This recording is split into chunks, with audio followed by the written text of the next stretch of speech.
tal? Muy buenas noches, bienvenidos a Minuto 1 en la pantalla de C5N. Hoy, más que nunca, la realidad, lo que otros no te cuentan. Aquí, diariamente te lo contamos, lo que otros no te muestran. Aquí, diariamente te lo mostramos para que realmente sepas y estés bien informado de lo que pasa en la República Argentina. Y a partir de este momento nos podés acompañar con el hashtag 2 en la mira. Decisiones importantes de la justicia en el día de hoy. El juez federal de Dolores, el doctor Alejo Ramos Padilla, que investiga y profundiza la investigación en torno al mayor escándalo de espionaje, chantaje, persecución y extorsión que se dio en la democracia argentina, perpetrado, realizado por la banda de Marcelo Sebastián D'Alessio, en complot con periodistas, jueces, fiscales y legisladores nacionales. El juez, en ese marco, hoy definió que va a comenzar a investigar al juez federal Claudio Bonadío y al fiscal federal Carlos Stornelli por la denuncia trucha del GNL que llevó a la expresidenta Cristina Kirchner a juicio oral. Recordemos, ya lo va a hacer ahora Irina Hauser y también Juana Morín, recordemos que cuando se cae esa causa por el perito trucho que había llevado el juez federal Claudio Bonadío, ahí aparece en acción el espía, el abogado trucho Marcelo Sebastián D'Alessio. Y recuerde los audios, la confesión de D'Alessio en los audios, que cuenta cómo en una pieza del hotel del Four Seasons armaron toda la operación del GNL para llevarlo a debido a prisión. Todo eso que había sido denunciado, hoy el juez Alejo Ramos Padilla, por derivación de un juez federal de la ciudad de Buenos Aires, dijo: voy a empezar a investigar a Bonadío y a Stornelli. Otro escándalo judicial para Comodoro Pro. Otro escándalo detrás del armado de causas que empieza a caerse, la verdad comienza a salir a la luz. Enseguidita, Irina Hauser con todos los detalles. Además, hoy hubo nuevos procesamientos en la causa del D'Alessio Gay, que espera el próximo martes a declarar como parte de la banda al periodista del diario Clarín, Daniel Santoro. Enseguidita vamos a estar con ese tema y además, viernes a toda política, porque se acerca el cierre de lista. Falta un día y casi 4 horas. Mañana a la medianoche, los partidos políticos, las alianzas electorales que se inscribieron el sábado pasado, tienen que presentar sus nombres, cómo van a quedar integradas toda la lista de candidatos. La sorpresa de estas horas, después de la incorporación del peronista, ahora ex peronista Miguel Ángel Pichetto, el gobierno va a incorporar a su alianza de gobierno a la diputada electa por la provincia de Santa Fe, Amalia Granata. Es la foto, si la podemos ver, Charlie, ahí está. Amalia Granata se reunió esta tarde en Olivos con el presidente Mauricio Macri y después de Pichetto integrará la alianza gobernante. Como diputada electa en la provincia de Santa Fe, bueno, ha dicho que va a trabajar codo a codo y se comprometieron a trabajar en este sentido codo a codo con Mauricio Macri, que en algún momento dijo que era el primer presidente feminista, que apoyaba la despenalización del aborto. Hoy produce esta foto con una de las personas que más llevó adelante la campaña contra la ley de aborto en la Argentina. Las contradicciones de la alianza gobernante en su máximo esplendor. Rafael Palavecino está en el Instituto Patria, está allí la expresidenta Cristina Kirchner, se suceden las reuniones en el cierre de listas. Rafael, buenas tardes. Gustavo, ¿qué tal? Buenas noches. Sí, quedan poco menos de 28 horas para el cierre de listas y Cristina Fernández de Kirchner se retiró hace unos 40 minutos, pero Gustavo, te digo que esta tarde desfilaron, entraron y salieron varios dirigentes del Frente Todos. He visto a Rodolfo Tailade, he visto al precandidato por la provincia de Buenos Aires, Axel Kicillof, Mariano Recalde, que encabeza la lista de senadores del Frente Todos por la capital federal, algunos que quedan por definir, bueno, quién va a ser el compañero o la compañera de fórmula de Matías Lamens, que va como candidato a jefe de gobierno porteño aquí por el Frente Todos. Siguen las reuniones acá, pese a que se fue Cristina Kirchner, había gente que quería sacarse fotos con ella. He visto a Mario Illi, que llegó cerca de las 18:30 y se retiró hace algunos minutos sin hacer declaraciones porque Mario Illi había tuiteado con una foto con jefes comunales de la primera sección y entendemos que tuvo una reunión aquí dentro de la cual no tenemos por el momento precisiones con respecto al cierre de listas. Quedan 28 horas y seguramente habrá novedades con respecto a los lugares que van quedando. A grandes rasgos ya está prácticamente todo definido, pero a medida que se van definiendo los lugares en las listas de diputados nacionales, de diputados provinciales, en las distintas secciones, concejales, van quedando los lugares que empiezan a tener, son los lugares con menor probabilidad de entrar, entonces empieza a ser más tensa ahí la negociación. Tengamos en cuenta que hace poco se ha incorporado Sergio Massa, que va como cabeza de lista de diputados por la provincia de Buenos Aires, y justamente Sergio Massa también tiene sus pretensiones y sus dirigentes para justamente que se integren a las listas del Frente Todos. Todo esto es objeto de negociaciones, lo mismo tienen los otros partidos políticos, caso de Cambiemos, caso del labañismo, que también estuvo definiendo hace muy poquito sus nombres para las listas, así que seguramente mañana van a haber más definiciones y justamente ahí vamos a estar seguramente en la puerta del juzgado federal con competencia electoral, porque ahí los apoderados van a estar presentando las listas. Muchas gracias, muchas gracias. Sin lugar a duda, todo este bordado electoral, lo más problemático es la provincia de Buenos Aires, para todas las fuerzas políticas, por la cantidad de distritos, por la cantidad de cargos que hay que ocupar y porque, bueno, las listas se suman distintas presiones de todos los sectores políticos, así que el bordado electoral en la provincia de Buenos Aires es el que más tarda y seguramente mañana a última hora es donde se verá completo. La novedad política de estas últimas horas, adelantada, y te lo estoy anticipando aquí en minuto 1, fue el reencuentro finalmente de Sergio Massa con la expresidenta Cristina Fernández de Kirchner.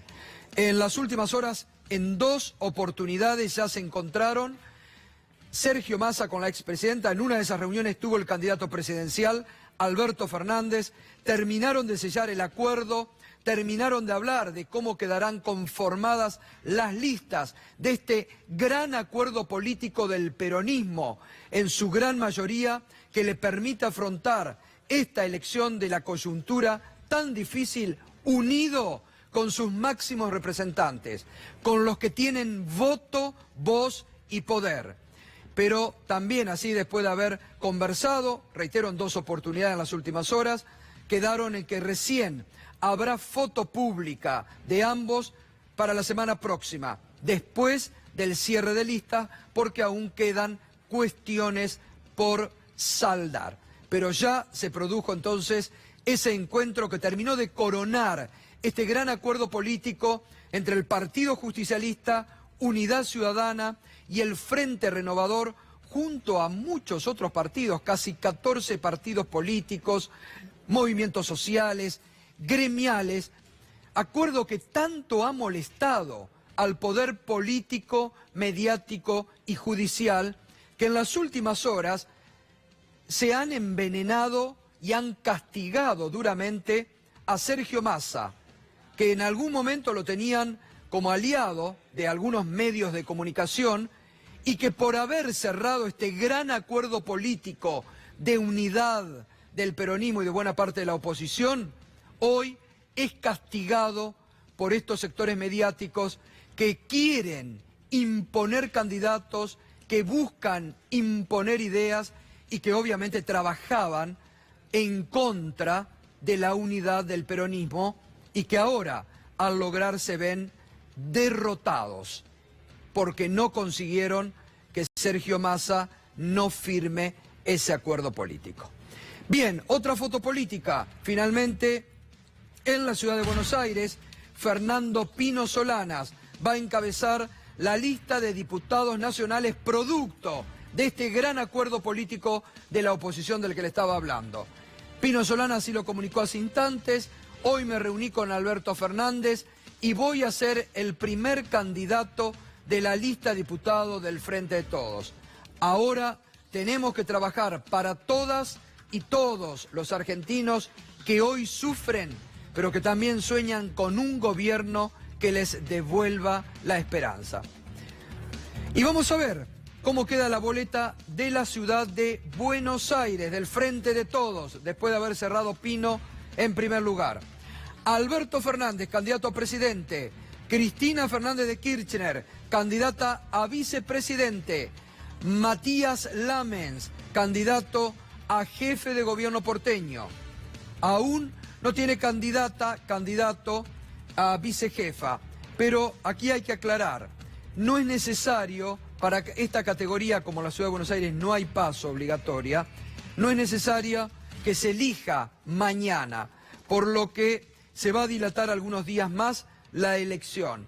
Hay varias, sobre todo varios nombres de mujeres muy convocantes, algunas de ellas muy respetadas, pero que no vamos a dar a conocer, sobre todo porque algunas de ellas tienen mucha trayectoria en distintos ambientes de la vida política y social de la Argentina y se está terminando de conversar un candidato que sobre todo sea del gusto de Matías Lamens, que de ser presidente de San Lorenzo salta a la política como candidato a jefe de gobierno del Frente de Todos. Candidato a senador, Mariano Recalde, y la novedad aquí es que su compañera en la boleta va a ser la investigadora del CONICET, Dora Barrancos, muy prestigiosa, muy reconocida.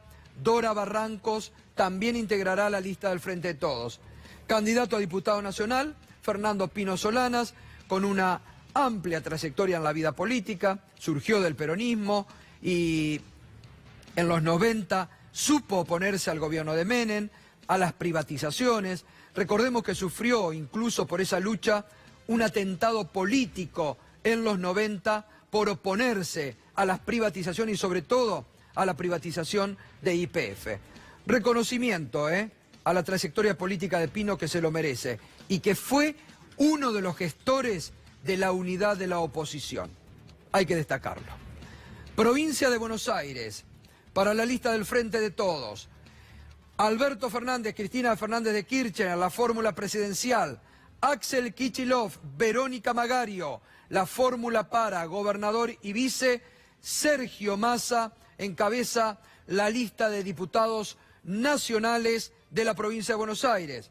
En el tercer lugar va a estar seguramente Máximo Kirchner en la lista de diputados nacionales, que va a estar integrada por también dirigentes gremiales. Se habla de Facundo Moyano integrando esa lista, dirigentes sociales y obviamente políticos.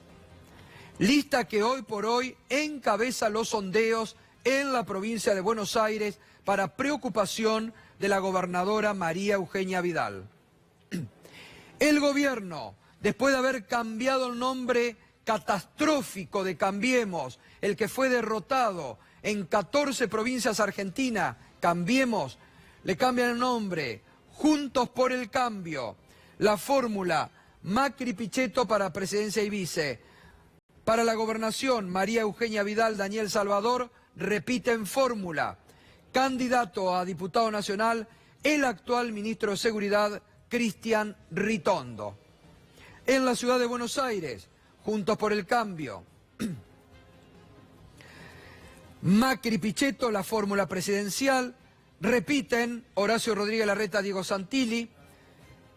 Martín Lustó, después de tantas idas y vueltas, que soy de Cambiemos, que no soy de Cambiemos, que soy radical, que soy del PRO, Martín Lustó, mostrando su pertenencia a Cambiemos, candidato a senador nacional, y el Lilito, Maximiliano Ferraro, candidato a diputado nacional, impuesto por Elisa Carrió.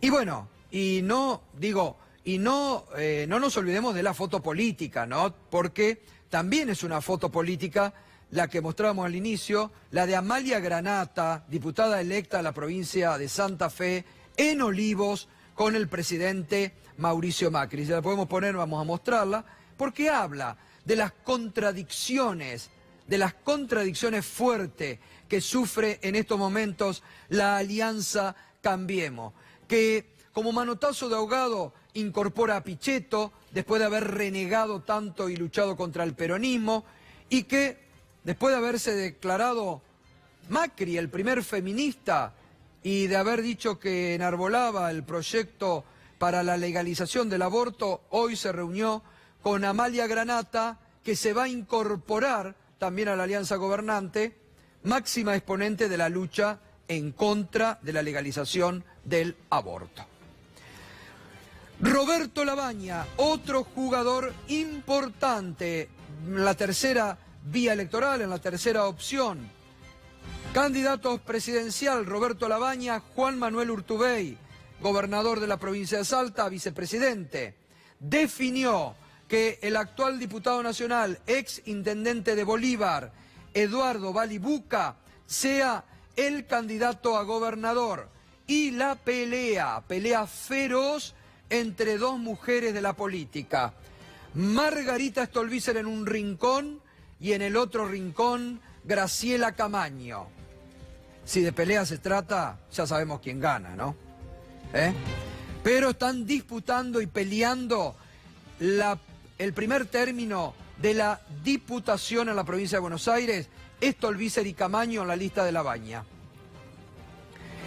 Y en la ciudad de Buenos Aires, consenso federal con la fórmula presidencial Labaña-Urtubey, todo parece indicar que Matías Tombolini, el economista, será candidato a jefe de gobierno porteño. Lo fue en la pasada elección con Sergio Massa, el Frente Renovador, y estaría cerrando, todavía no está confirmado, su candidatura a jefe de gobierno porteño por el sector de Roberto Labaña. Vamos a la izquierda, que ya ha definido también sus listas. La boleta del Frente de Izquierda Unida, Nicolás del Caño, presidente, Romina del Pla, vicepresidenta, Cristian Castillo, candidato a gobernador en la provincia de Buenos Aires, Néstor Pitrola encabeza la lista de diputados nacionales en la provincia de Buenos Aires. En la ciudad de Buenos Aires, el Frente de Izquierda, Nicolás del Caño, Romina del Pla, candidato a presidente, Gabriel Solano, candidato a jefe de gobierno porteño, Jorge Adaro, de las luchas gremiales, candidato a senador, y Miriam Bregman será candidata a diputada nacional.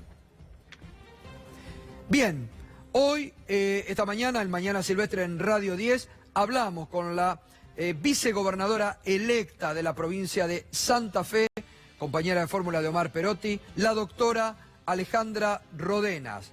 Recordemos siempre, ella estuvo aquí hace poco con nosotros,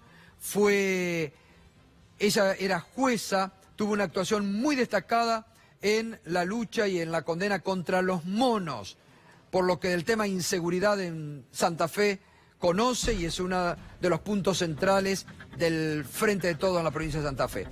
Alejandra Rodenas hoy disipó todos los rumores que había y mantuvo la adhesión a la fórmula Fernández-Fernández. Nunca hubo dudas, ¿no? Pero bueno, por ahí hay intentos de tergiversar y nunca hubo dudas porque nosotros suscribimos un pacto entre los, digamos, miembros del PJ, ya hace más de 3 o 4 meses antes de iniciar las elecciones. En ese punto 17 figuraba claramente que nos íbamos a encolumnar una vez finalizado el comicio aquí en la provincia de Santa Fe con lo que fuese el resultado de, digamos, de las decisiones del PJ Nacional. Y la decisión del PJ Nacional ha sido muy clara, ha sido apostar a la unidad como se hizo desde Santa Fe. Muy bien, así se expresaba Alejandra Rodenas, la candidata, la vicegobernadora electa de la provincia de Santa Fe. Falta un día, 3 horas y 49 minutos, 33 segundos para el cierre de listas, de aquí hasta las 10. Todas las novedades políticas que vayamos teniendo en exclusiva te las vamos contando a vos aquí en Minuto 1 para informarte de lo que para muchos es muy apasionado, deja muchos heridos siempre en todas las fuerzas políticas. Por ejemplo, le cuento algo que incluso cayó mal en otras fuerzas políticas, le debo decir.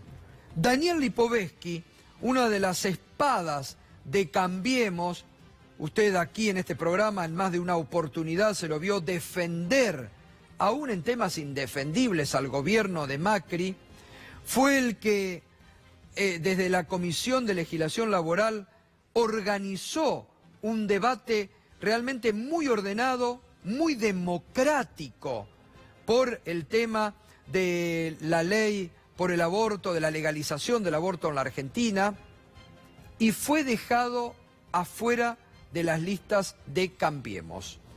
Produjo incluso dentro de Cambiemos, de la fuerza Cambiemos, porque veían como que quien en muchas oportunidades se había jugado por el gobierno, quien impulsó un debate muy democrático a favor y en contra de los que estaban por la postura del tema del aborto, hoy queda afuera de estas listas.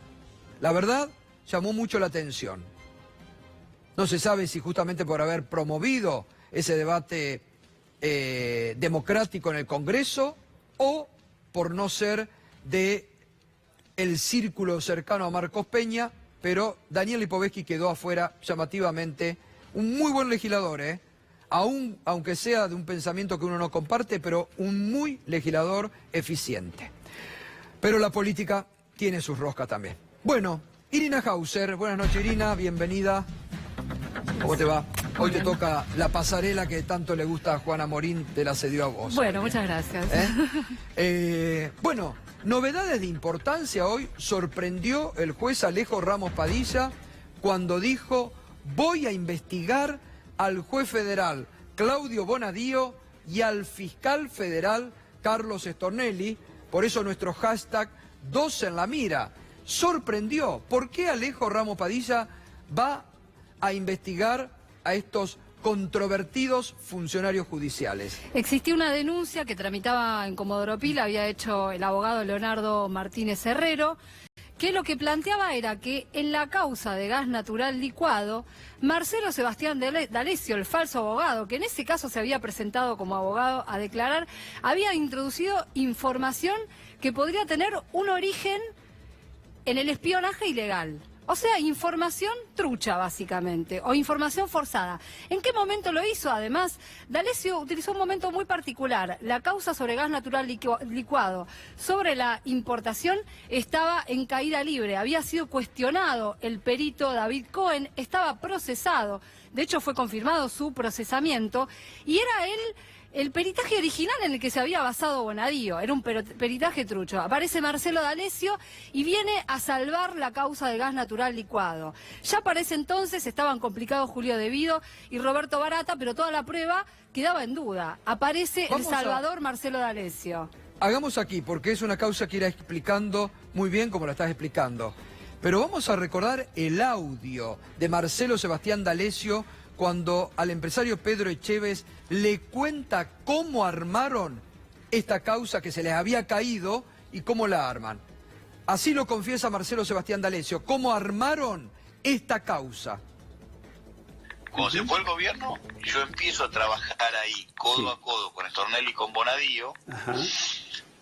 que las primeras reuniones eran en una habitación del Four Seasons. Mira, esto no lo sabe nadie. Alquiló Bonadío una habitación a nombre de un Mr. Nadie, y usábamos una habitación, una suite chiquita, porque sabíamos que no teníamos cámara, no teníamos nada para empezar a hacer la causa para meter en cana a Devido. Ahí está, así lo cuenta Marcelo Sebastián D'Alessio.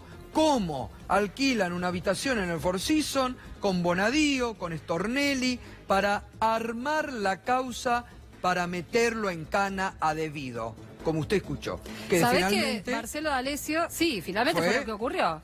Fue en cana. Marcelo D'Alessio ahí está hablando que del comienzo de este gobierno, o sea, cuando termina el gobierno anterior, él estuvo 7 días en Enarsa con Aranguren. Nombrado por Aranguren. Exactamente. Nombrado por Aranguren, Marcelo Sebastián D'Alessio. Cuando este gobierno se lo quiere sacar de encima, Aranguren lo nombró a Marcelo Sebastián D'Alessio, creo que como director de Enarsa, ¿no? En ese momento estuvo como director con esta gestión. En la gestión anterior había estado como asesor de Ricardo Cabrera, que era la persona que se encargaba de las finanzas justamente en la compra del gas licuado. ¿Qué hace Marcelo D'Alessio en la causa? ¿Qué es lo que hace? Se presenta espontáneamente. Espontáneamente, entre comillas, ¿no? Porque se presenta para sacarla a la causa del pozo ciego, digamos. Y lo primero que hace es decir, no era un tema de sobreprecios acá. El problema eran los seguros marítimos, que se arreglaban con Nación Seguros. Y ahí estaba, de alguna manera, el arreglo, que se supone que es lo que presenta él como prueba, ¿no? Y lleva además algunos anónimos, estamos llenos de anónimos en Comodoro Pi. Lleva también algunos anónimos que se supone que recibió en su falso estudio, porque se presentaba como abogado y no lo era, y estas son algunas de las cuestiones que plantea precisamente Martínez Herrero en la denuncia. Bueno, el juez Ramos Padilla, que ahora toma él dice, tengo incumbencia, porque justamente D'Alessio, y a él lo está investigando, va a investigar al juez federal. A ver, crece cada vez más esta causa en escándalo, cada vez más salpicados, y a nivel institucional cada vez es más grave, Por eso el poder político, mediático y judicial está tan nervioso y inventa con los periodistas amigos las escuchas ilegales, los puff, todas esas cosas inconsistentes, porque están preocupados por esta causa que crece. Mire lo que va a investigar al juez federal Claudio Bonadío, al fiscal rebelde Carlos Stornelli, fiscal federal, al periodista Daniel Santoro y a Marcelo Sebastián D'Alessio. Ahora, ¿por qué a Daniel Santoro también lo va a investigar acá? Porque una de las cosas que dice D'Alessio cuando lleva el material, dice, yo colaboré con un libro de Daniel Santoro que se llama El Mecanismo. Claro. Le pude prever información por todo lo que tenía de haber trabajado en Enarsa y da por cierto todo lo que dice este libro de Daniel Santoro. Y como sabemos, Daniel Santoro ya ha sido sindicado en esta causa como alguien que tenía conocimiento... Como participaba de la banda. De las maniobras, exactamente. Que va a declarar el próximo martes. El martes le toca declarar por el caso de Bruce Adobat, de PDVSA. Que a Bruce Adobat también lo quisieron hacer declarar en esta causa. Claro. ¿Qué se investiga? Las estrategias que se habrían llevado a cabo para mantener vigente la causa GNL tras la nulidad de lo actuado por el perito trucho Cohen, perito que ahora está siendo investigado. Claro, está procesado. Está procesado. Está procesado. Procesado el perito trucho que Bonadío había puesto. ¿Sabéis lo que había hecho ese perito? Por ejemplo, había agarrado una tesis de unos estudiantes de grado de Chile y había utilizado eso y una referencia de los valores del gas licuado de Estados Unidos para compararla con Argentina. En eso se había basado Claudio Bonadío originalmente para sostener la causa. Bueno, todos los caminos, una vez más, conducen a Marcelo Sebastián D'Alessio. Lo que contaba Irina, hubo 2 declaraciones espontáneas de D'Alessio que mantuvieron viva la causa luego del escándalo del perito. Por eso Bonadío y Stornelli siguieron adelante. Esta causa tiene un dato clave, que es que fue la base de la causa de los cuadernos, de las fotocopias de los cuadernos. En base a esta causa, armaron el Forum Shopping. En esta causa declaró el chofer Oscar Centeno, inicialmente, Y ahí fue que Bonadío se quedó con la causa porque dijo, yo tengo la de gas natural licuado, donde vino a declarar Centeno y donde había declarado antes su ex mujer. El epicentro de la causa de las fotocopias es la causa de gas natural licuado, así como lo escuchás. Mirá. Ahí tenés la declaración inicial de Centeno, fue en esta causa. Y a raíz de eso Bonadío y Stornelli hablan de la conexidad. Porque en cuestiones energéticas, ¿no? Claro, tiene varias vertientes la causa de los cuadernos. No nos olvidemos, hay que recordarlo, nace mal en todo sentido esta causa de las fotocopias, porque los cuadernos nunca aparecieron, dice que los quemaron para hacer un asado, el periodista que se reúne con Stornelli en la casa de Stornelli, después llevan la denuncia, y Bonadío que se apropia, no hubo sorteo de causa. Con esta excusa, con la excusa de que tenía una relación con la causa de gas natural licuado, que nadie entendía bien por qué Centeno iba a declarar en esa causa. Y te insisto, con anterioridad, había declarado muchos meses antes la ex mujer de Centeno, Claro. diciendo que Centeno y Roberto Barato se habían enriquecido. Y apareció declarada en esa causa la ex mujer también. Bueno, a partir de ahí es que Bonadío se queda con la causa de la fotocopia. Ahora, Irina, recuerdo que esta semana o la semana pasada, el juez federal Alejo Ramos Padilla invitó, entre otros, a Claudio Bonadío a que declare espontáneamente. ¿Con esto ahora ya lo puede citar a indagatoria? Es que en realidad, si tiene elementos, podría citarlo en cualquier momento. Lo que hizo, imagino que al ser un par, entre otras cosas, es ofrecerle esta posibilidad que da el Código Procesal Penal de que se presente espontáneamente, y eso que podría llegar a declarar se toma luego como una indagatoria, sobre la cual le podrían hacer preguntas. Hasta ahora nadie hizo uso de esta posibilidad que les ofreció el juez. Lo que está diciendo ahora es: yo me quedo, además de todo, con esta investigación. Claro. Bien, gracias. Ahora seguimos, ¿eh? Seguimos. Gracias. Porque hay más material de este tema.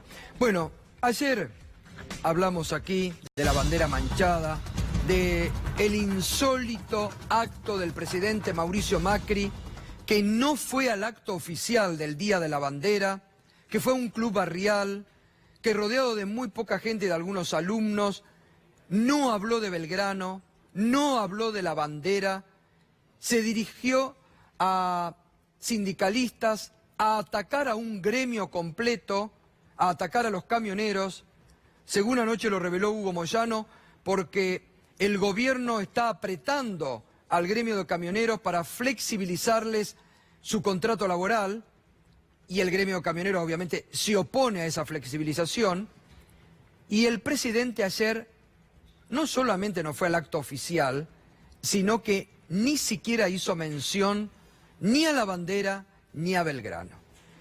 Esta mañana hablamos con el historiador Felipe Piña, porque, a ver, lo decíamos ayer, esta mañana nos lo preguntábamos en Mañana Silvestre en Radio 10, ¿qué parte de la historia nos perdimos para no saber que o había ya problemas con las carretas en ese momento, mafias, Belgrano, Moyano? ¿Había algún Moyano en la historia ligado a Belgrano? Bueno, Felipe Piña hoy nos respondía esto.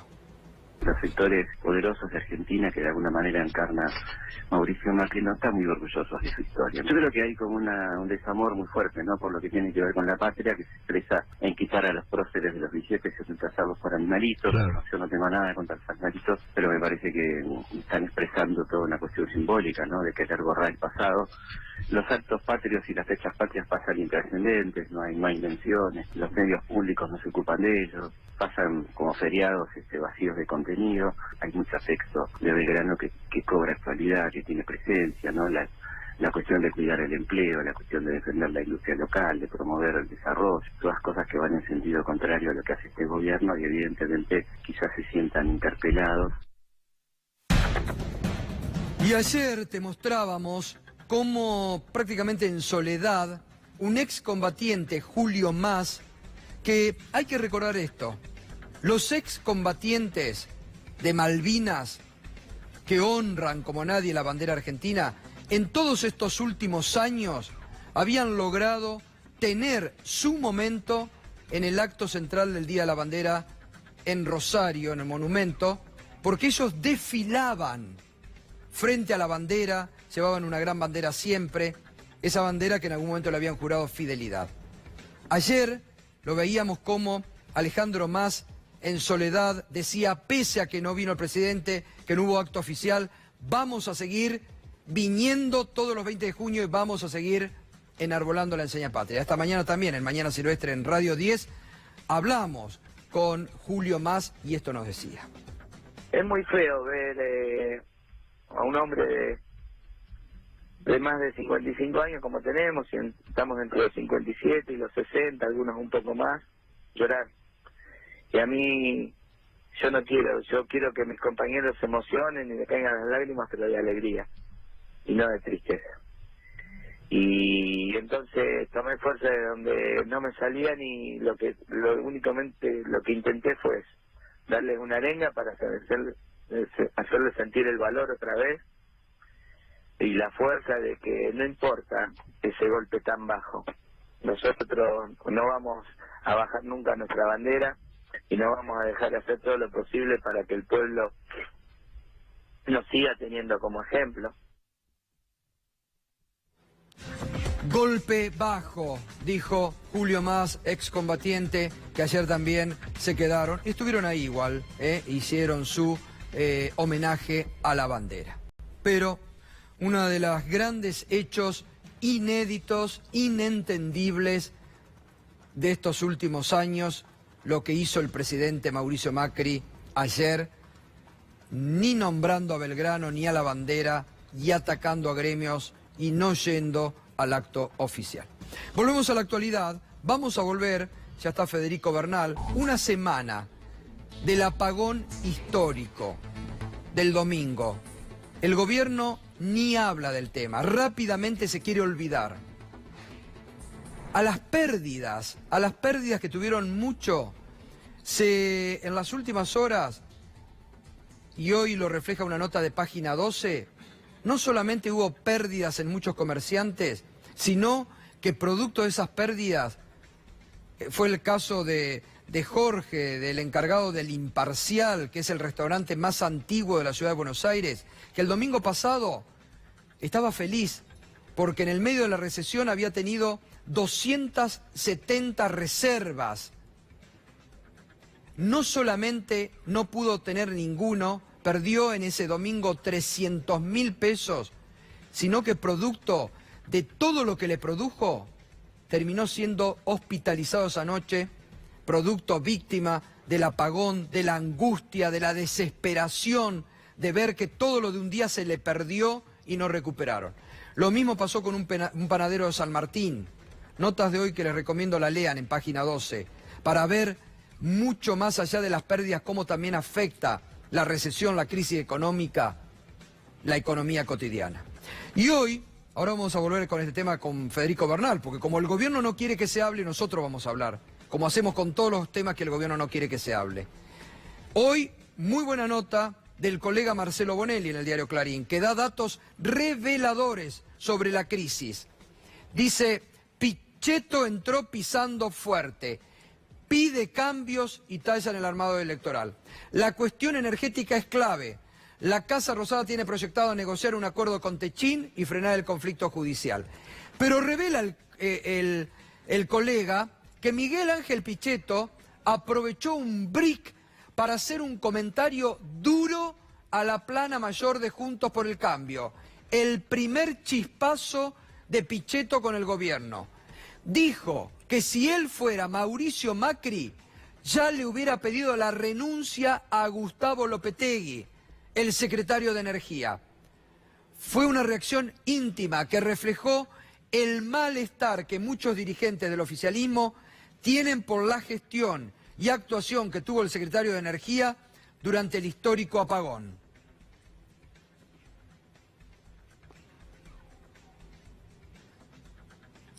Los informes preliminares que circulan ya tienen evidencias concretas de por qué 50 millones de personas sufrieron ese megacorte de electricidad. Así serían las primeras conclusiones de expertos. Transener elaboró un plan de obras adecuadas y correctas, pero que se demoraron en el tiempo por la crisis financiera y nunca fueron controladas en forma adecuada. El ajuste no hizo las obras. Transener y Camesa no actuaron como correspondía cuando estalló la crisis. Varios exsecretarios de Energía afirman que Lopetegui, Javier Iguacel y Juan Aranguren no llevaron adelante un riguroso control sobre los planes de trabajo e inversión de la firma del grupo Midland, dice hoy Marcelo Bonelli en el diario Clarín. Una línea, Federico, sobre este tema. Vos hablabas de falta de inversión. Lo dijimos, lo conversamos en tu programa de radio el lunes a primera hora. Precisamente las causas que ya se conocen, las conocíamos nosotros, las conversamos y básicamente es eso, una profunda desinversión, una ausencia absoluta del Estado como agente contralor, el caos que vive el país, también el caos en materia de energía en general y por supuesto de energía eléctrica. Marcelo Midland, Pampa Energía, Transener es la empresa que co-controla con el Estado Nacional Marcelo Midland, debería haber realizado las inversiones correspondientes en la reubicación de una torre, esta famosa torre 412 de la que ahora habla todo el mundo, y viene, digamos, es una obra de mantenimiento que está desde mediados de abril, pero que desde 2015, que eso nos lo puso Bonelli en la nota, desde 2015 ya se sabía, y Transener sabía, que esa torre, en ese lugar específico, iba a tener inconvenientes. Se demoraron 4 años, más de 4 años. Entonces, entra en cortocircuito una línea, la línea que tiene que reemplazarlo no lo hace porque está en mantenimiento, y bueno, y eso provoca, si después hay un poquito más de tiempo, provoca un efecto cascada, lo explico mejor, con otras particularidades que se dieron, por ejemplo, una mala planificación, o una sospechosa, extraña planificación del despacho, es decir, eso le corresponde a Camesa. Como Camesa es la operadora del mercado eléctrico mayorista, Camesa tiene que decir a las centrales, bueno, ustedes generen, ustedes aporten energía, sale de esta central, sale de aquella central, perdona, con esto termino. En ese momento, el domingo a las 7 de la mañana, estaba saliendo prácticamente desde Yacyretá y Salto Grande, de ese pueblo estaba saliendo un montón de energía, estaba entrando energía de Brasil importada, que era algo extrañísimo, a costo cero, en un momento que no tendría que haber ingresado porque eso se tiene que reservar para emergencias. Entonces una serie de factores que finalmente, estas no son las causas, son factores que contribuyeron a que, producto del cortocircuito de una línea, algo insólito, la línea se cae y la otra, que está en mantenimiento de abril, no la sustituye, entonces todo el sistema finalmente terminará colapsando. Ahí digamos que querían aprovechar la energía hidroeléctrica, es mucho más barato, para ahorrarse subsidios que le tienen que pagar a las generadoras. Ahorraron en la infraestructura el no mover a tiempo esa torre que provocó que haya una línea de alta tensión fuera de servicio más de 2 meses. Y ahorraron en una cuarta línea que nunca terminaron de construir porque también pararon la inversión por falta de recursos. Es decir, el ahorro fiscal estuvo en la clave de toda la crisis. Exactamente, bueno, que como le decía a Gustavo, que conversamos en su programa el lunes a primera hora, sí. La desinversión, y a ver, también lo dijimos aquí, quien digita la política nacional es el Fondo Monetario Internacional. ¿Cómo no lo va a hacer en materia de energía eléctrica? ¿O cómo no lo va a hacer en materia de energía? Es el Fondo Monetario Internacional que quiere que la Argentina exporte masivamente el gas que no consume nuestras fábricas, nuestros hogares, y que, como vos bien decías, ahorren subsidios, tanto el subsidio que paga el Estado de las generadoras como el gas que importa. Entonces, colocaron todo el eje de la generación del despacho en la hidroelectricidad, que es más barata, ahorrándose el gas, no para que eso desemboque en tarifas más accesibles para la ciudadanía. Uno tiene que pensar de que, así como sufrimos este megacorte el domingo, se puede repetir en cualquier momento, porque no hay ninguna medida que haya tomado el gobierno que pueda revertir esta situación de crisis. Yo lo pondría en estos términos, no hay ninguna garantía de que no vuelva a ocurrir.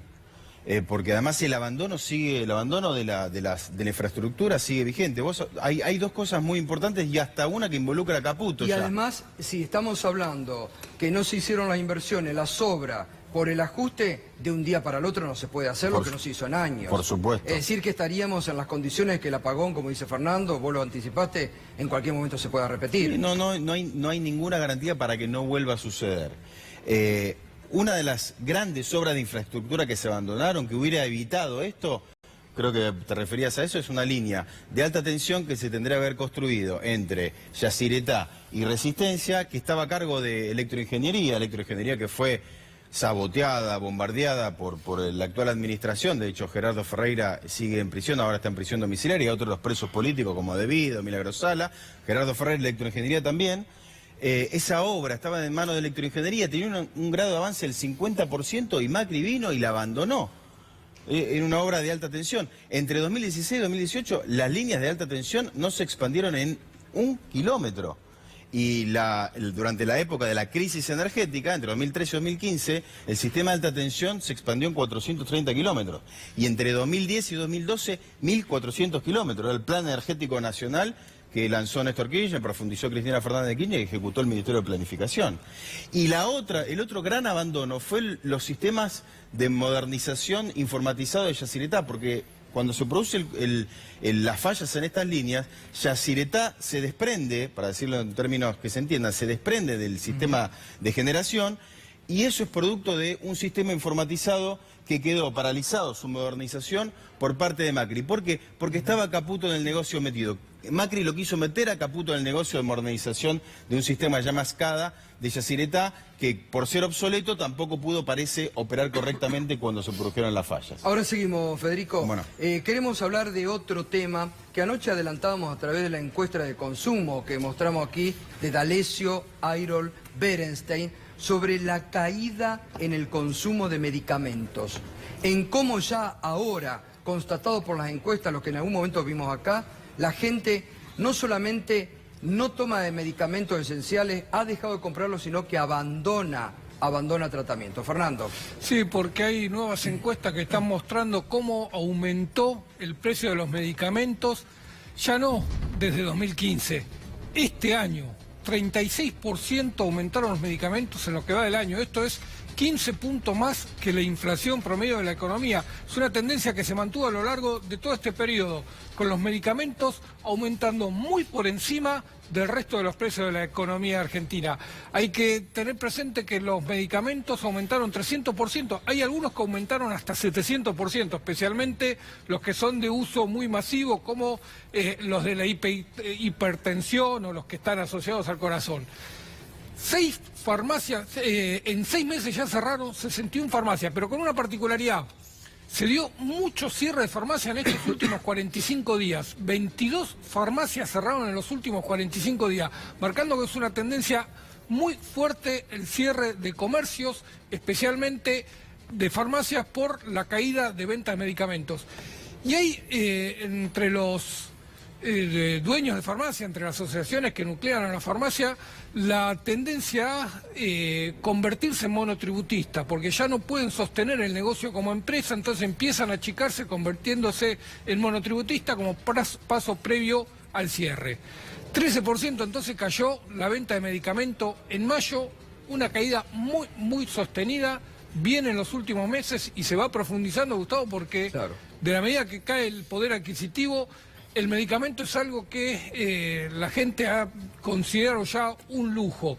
Con las obras sociales en retracción, con el PAMI en retracción, está claro que la caída de la venta de medicamentos era una consecuencia lógica. Es tremendo este dato, ¿eh? Acá tenemos que tomar conciencia del estado de crisis que vive actualmente en la Argentina. Cuando el gobierno, con sus relatos falsos de la realidad, habla de la recuperación económica, de que este es el camino correcto. Este es el camino correcto de población que no puede ya comprar medicamentos, ni hablemos de los alimentos. Hemos visto cómo en el 82% la gente se ha retraído en el consumo. Y ahora de medicamentos, algo esencial, está Marcelo Peretta. Lo deben vivir en todos los días ustedes esto. ¿Qué tal, Gustavo? Buenas noches. Sí, por supuesto, lo advertimos, ya lo venimos advirtiendo hace años con mucha preocupación, esto que la gente no le alcance el dinero para pagar sus medicamentos, porque bien se decía en el informe, aumentaron los medicamentos bien por encima de la inflación y los salarios o las jubilaciones para pagar esos mismos medicamentos aumentaron bien por debajo de la inflación. O sea, en el primer escalón están los salarios y en el escalón más alto está en el precio de los fármacos. ¿Eso por qué? Porque hay una ausencia total del Estado. Este gobierno dejó librado al mercado la salud. O sea, abandonó su obligación constitucional de garantizar la salud. Eso es muy grave porque, en definitiva, esto se ve con más consultas médicas, más enfermedades, más internaciones y más muertes, producto de que la gente no puede tomar los medicamentos. Ese dato del 13% menos que compran los medicamentos, no son medicamentos de venta libre, con lo cual uno podría decir, se reduce la automedicación. Son medicamentos recetados. Nosotros vemos en la farmacia como el paciente va a la farmacia y tiene, por ejemplo, 3 medicamentos recetados, como se decía, algunos para la hipertensión arterial, algunos para mantener la diabetes, que son enfermedades crónicas, y dice, bueno, de los 3, ¿cuál es el más barato? Con lo cual ya implica que no cumple los tratamientos. A veces dice, después vengo, no lleva ninguno de los 3. Eso técnicamente se llama receta caída. ¿Qué significa eso? Un tratamiento que no se cumple, una enfermedad que crece, y ese paciente va a caer en el subsector público de la atención de la salud, que está hoy, digamos, atacado también porque tiene menos presupuesto y no puede dar abasto. Entonces, esta es la realidad que estamos viendo con la atención, que se complementa con lo que también decían. 280.000 afiliados a las prepagas. Solamente aquí en la ciudad de Buenos Aires dejaron de poder pagar las prepagas, o sea, están caídos. 280.000 aquí en la ciudad de Buenos Aires. 280.000 gente que, digamos, afiliada a prepaga, han abandonado las prepagas. Se dio de baja. Es mucho. En lo que va del año, estos 6 meses del año. Es muchísimo. Gustavo, para el porteño, la prepaga es un valor de clase media, digamos. ¿Por qué? Porque ha entendido que es una forma de tener la atención de salud garantizada en caso de la que la necesite. ¿Qué ha hecho el gobierno en lugar de mejorar las condiciones salariales para poder pagar esos 80.000 ciudadanos que perdieron la prepaga? Se olvidó de ellos. Le garantizó a las prepagas que ofrezcan un servicio low cost para que le sigan cobrando. O sea que dividió la salud. Uno cuando se afilia a una prepaga lo que hace es decir, pago. Si no me enfermo, mejor. Pero si me enfermo estoy tranquilo porque voy a estar cubierto. En este caso voy a pagar un plan parcial y si me enfermo, tal vez de las piernas, me atienden. Pero si me enfermo tal vez de la cabeza, no me atienden. Entonces, es lo que ha hecho este gobierno, desglosar la salud para garantizar el negocio de las prepagas. Es tremendo esto, es durísimo, porque esto se vive día a día en muchísimas farmacias, de gente que no puede comprar, como decía Marcelo, un medicamento, tiene que optar para comprar. Ni hablemos al momento de comprar alimentos. Está Alejandro Boada de Asociaciones de Consumidores, Claudio, perdón. Ni hablemos ya del tema de alimentos. Cómo se ha caído el consumo y cómo ya las primeras marcas son un lujo y la gente busca lo que sea, ¿no? Sí, totalmente. Confirmando un poco lo que decía él, hay una estimación de que hay 1.200.000 usuarios del sistema de prepagas que se ha bajado. Ha bajado... ¿En todo el país? En todo el país. Ha bajado tanto... Mucho, ¿eh? Sí, hacen una proyección de los números de Capital Federal, que son los únicos que hay estudiando este tema, y han bajado en 2 categorías, porque afiliados en prepagas tenemos afiliados directos, digamos alguien que voluntariamente se afilia, y afiliados que derivan aportes. Las 2 categorías han bajado, quiere decir que hay menos empleados que derivan sus aportes, del 19,9-20% bajó al 18%, y hay menos afiliados directos, también un 2%. Eso significa 1.200.000 afiliados, agravado, digamos, por estos planes parciales autorizados. Nosotros, esto es totalmente violatorio del PMO. Viola la ley, ¿no? Exactamente. Viola la ley. El PMO es un piso prestacional mínimo que obliga a todas obras sociales y prepagas que menos de eso no puedan brindarte, y es una garantía es una garantía para tu salud. Es decir, que va a haber muchas demandas judiciales a partir de ahora. Y esto es como si vos contrataras un seguro para el coche, pero el seguro te dijera, pero si chocas muy fuerte, claro, no te cubro. No, o te dice, te cubro el paragolpe izquierdo, pero no el derecho. Exactamente. Eso es. Y los alimentos, realmente también tenemos que están siguiendo, a pesar de que el INDEC parecería el minorista que ha bajado, siguen subiendo los alimentos. Al día siguiente que presentaron un 2,9 para mayo, precios minoristas, presentaron mayoristas 4,9. Ese es un tema muy llamativo. Hay 2 puntos que no aparecen en el índice que va a aparecer el mes que viene. O sea, la diferencia que se venía arrastrando de falta de paso de precios mayoristas a minoristas, ahora se acaba de ampliar de vuelta. Y por otro lado, nosotros hemos hecho algunos análisis de interanuales en base a la misma folletería y en base a la misma declaración de los supermercados, y el interanual lo marcan en alimentos en alrededor del 60 y pico %, y a nosotros el interanual nos da el doble.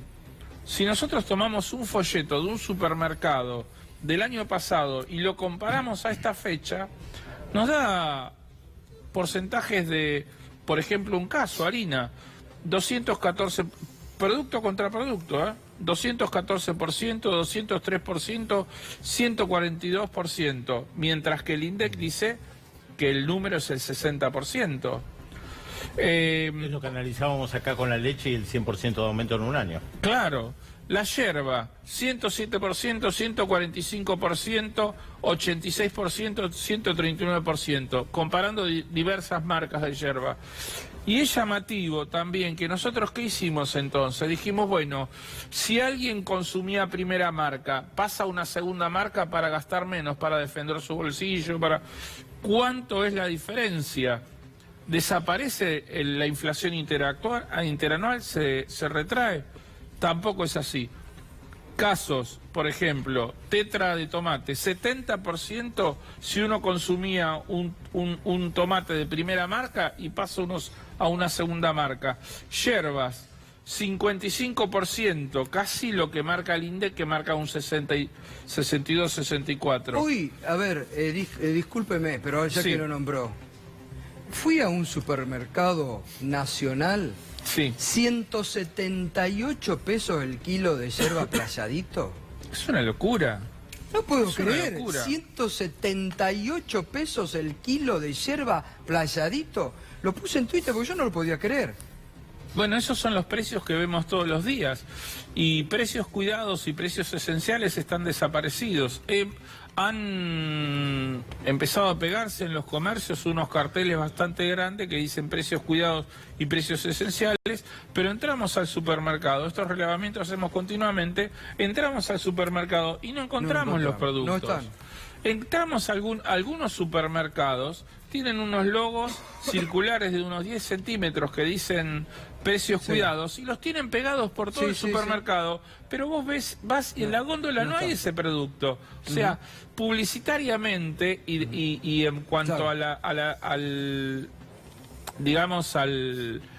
cartelería aparece, pero no aparece el producto. Bueno, gracias, Claudio, muy importante. No, por favor. Gracias, Marcelo. ¿Puedo decir una cosita más?